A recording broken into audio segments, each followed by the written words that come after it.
Certains affirment que la Bible n'enseigne pas dans les faits l'égalité des sexes. En particulier, plusieurs passages de l'Ancien Testament concernant le traitement des femmes sont déconcertants pour des lecteurs modernes.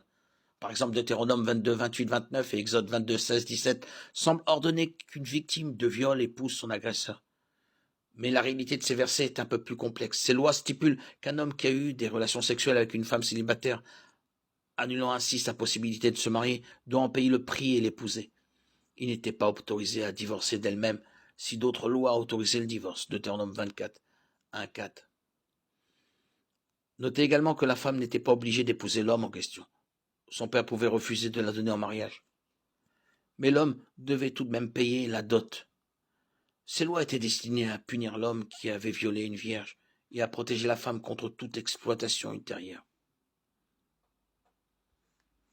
De nombreuses lois de l'Ancien Testament concernant le traitement des femmes avaient pour but de protéger les femmes vivant dans une société où elles n'avaient pas autant de droits ou d'opportunités que les hommes. Étant donné que les sociétés sont composées de personnes qui pêchent, de nombreuses lois sociales visent à atténuer le mal.